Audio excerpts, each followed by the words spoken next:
माजी लष्कर अधिकारी स्वर्गीय संजीव गदादे यांचे सामाजिक कार्य सदैव सुरू ठेवण्यासाठी संजीव सोशल फाउंडेशनची स्थापना करण्यात येत आहे। या संस्थेचा उद्घाटन समारंभ शनिवार दिनांक 15 फेब्रुवारी रोजी सायंकाळी 5:30 वाजता टिळक रस्त्यावरील मराठा चेंबर्स ऑफ कॉमर्सच्या पद्मजी सभागृहात होणार आहे, अशी माहिती संकेत गदादे यांनी पत्रकार परिषदेत दिली। यावेळी छाया गदादे, राजकुमार घोगे, किशन कौशिक, जगन्नाथ लडकत उपस्थित होते। उद्घाटन समारंभासाठी खासदार डॉक्टर मेधा कुलकर्णी, आमदार योगेश टिळेकर, पेशवा घराण्याचे वंशज पुष्कर सिंह पेशवा, श्री देवदेवेश्वर संस्थानचे मुख्य विश्वस्त रमेश भागवत उपस्थित राहणार आहेत।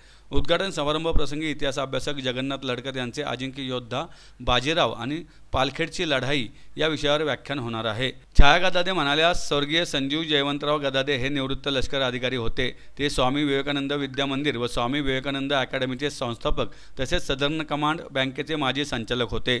संजीव सोशल फाउंडेशनच्या माध्यमातून शैक्षणिक, वैद्यकीय, हिंदू धर्म जागरण व संघटन, बालसंगोपन व आरोग्य, निराधार जनसेवा, असंघटित कामगार सेवा, क्रीडा व कला या क्षेत्रात कामे केली जात आहेत। की संजीव सोशल फाउंडेशन हे आपण स्वर्गीय संजीव जयवंतराव गदादे यांच्या नावाखाली आपण एक NGO ची स्थापना करत आहोत।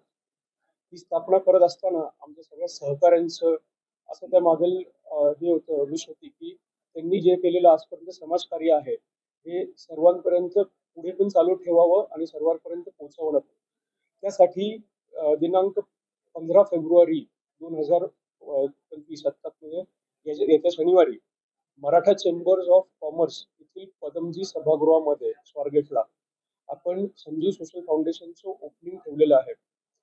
या निमित्तानं ज्येष्ठ इतिहास अभ्यासक व संशोधक पंडित जगन्नाथजी लडकत यांचं पालखेडची लढाई व श्रीमंत थोरले बाजीराव पेशवे हे एक विख्यात व्याख्यान या ठिकाणी आयोजित केलं आहे। या निमित्ताने राज्यसभेच्या खासदार प्राध्यापक सौ मेधाताई कुलकर्णी व विधान परिषदेचे आमदार श्री योगेश अण्णा टिळेकर, थोरले बाजीराव पेशवे यांचे वंशज पुष्करसिंह पेशवा, देवदेवेश्वर संस्थान पर्वती सारसबाग कोथरूड याचे मुख्य विश्वस्त श्री रमेशजी भागवत हे उपस्थित असणार आहेत।